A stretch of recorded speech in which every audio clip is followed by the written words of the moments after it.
Sorry for being a little late, but better late than never. Hope you enjoyed this one. This is Sellavin asking my day on Shingeki Kyojin, Attack on Titan, chapter 68.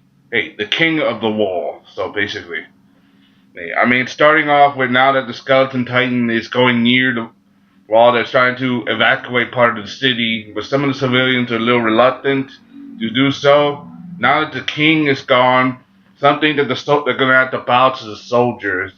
But the soldiers, they're just trying to do their job to protect the city after what's happening, with this imminent threat of the Skeleton Titan. And of the Skeleton Titan coming here, Rod Reyes, even though he's of royal blood, he doesn't seem to have most control of his Titan form. That's because he hasn't eaten the probably true memories of how to control it yet, but you get the point. Anyway, this episode, this chapter mostly followed about the Skeleton Titan being near the wall. They're trying to rally back. They're trying to defend the wall as much as they can, using cannons, everything. But it seems to have very little to no effort. We all know that Titan, when it comes to cannons, and they sometimes, don't hold up when it comes to the Titan and their power. And one of the things you gotta know is even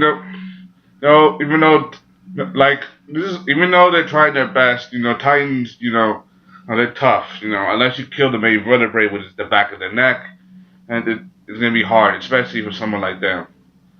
You have to understand. Man, one of the things I like about this chapter, even though it's continuing full happening, you gotta know, Eren, he's still down. There's still a part of him that wanted to give up after what happened in a couple chapters ago. He's seeing Historia, how she stands up on her own 2 feet, getting ready to fight her father, saying that she always thought he was weak. He always thought she was weak. And seeing her with all her courage to step up, and calling himself a coward. So basically, that's what he's saying. That's basically the main point. And then there's Arwen saying that once we dispatch Rod Reyes, and everything, that you will step up and become the new queen of the wall, basically. But it's Historia Krista who says back, saying, and do you really not trust people at all? Do you think that they'll take orders from someone like me? Basically, she's saying that, to him, people can make their own decisions and act, but just because they need a leader doesn't mean they can't make any decisions for themselves. Think about it. But what choice do they have? With the situation that's about it, is knowing that the true king was a fraud and the situation themselves. Eren's still reluctant with himself and his feelings, seeing how things have gone so far, hitting himself to literally punch the coward out of himself, calling himself a coward after everything he's been through. He was gonna die, and he was willing to let Historia kill himself. So basically, let Historia kill him. So that's because of what his father Grisha did. So, but he remembers everything now, and he sees those little kids below. Reminds him of the situation with Shiganshina 5 years ago, and with the Skeleton Titan coming near. It's reminiscence of that. They don't want. He doesn't want to repeat himself or make the same mistakes, and so he still chooses to fight despite the situation. And he still chooses to fight because despite him having this power, he's still such a coward ready to die. He says that the power, even though he has, doesn't make him special. So that means that Eren is taking a very hard look at himself, despite the situation and everything that's happening.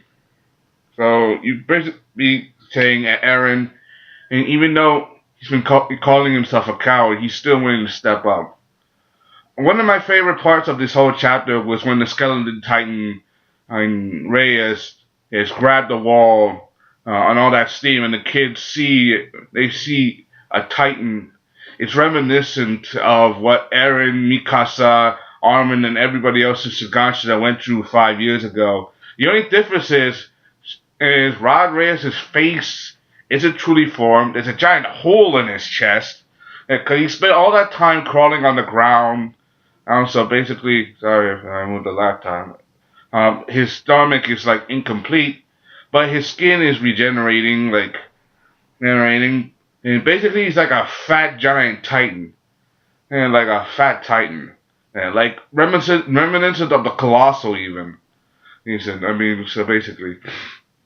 Yeah, but remember, the Colosseum, he may have size, but one of the things he lacks very abruptly is speed, and they have to adjust it.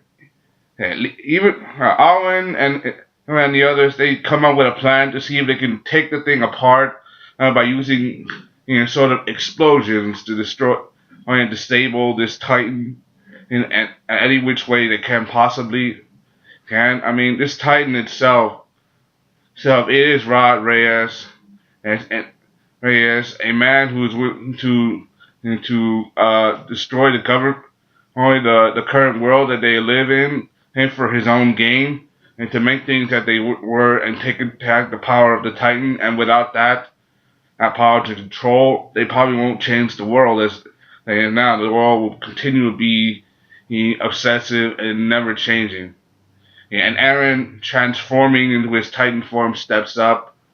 And does what he can, and to try to help, and Historia, aka Krista, stepping up against her father. I mean, this is a first for me. But defying my father, defying my parents is the first thing I've ever done. So this is a first for me. As the situation grows, as they fight, right, and they manage to land a very, very dangerous blow using explosions. And they try to destroy the pieces of the Titan as they can, as much as they can. And Historia, even though she falls from the sky, and lands down below, that she takes into account her memories, everything she's been through from a little girl up to now, all the situation that she has. Then as anyone asks who is she stands up saying, Krista Historia, the Wall Queen. I'm like, she's probably, even though she said that earlier, that Darwin, that you don't trust people enough to make their own decisions, that they will follow someone like me. She's willing to step up to help these people, both on the field of battle and possibly in the throne room. I think she can make a good enough queen. I mean, she's willing to defy her father, so basically she has what it takes. She does have what it takes to, to step up in any way she can. That means fighting for people and people who can't fight for themselves, and possibly be a good queen. But that means you're going to see less of Historia on the battlefield. So, yeah. Give credit where credit is due, and I give this a lot of credit. Hope you're doing this one to come subscribe. Thank you. I'm sorry I didn't make this sooner, but my mind I was a bit off, and notification was a bit sloppy. So basically, I screwed up. Hope you enjoyed this. That's right. Thank you. This is Sellavin of Shingeki no Kyojin, Attack on Titan. Hope you enjoyed this one. Comment, subscribe. Thank you. Bye. Good chat.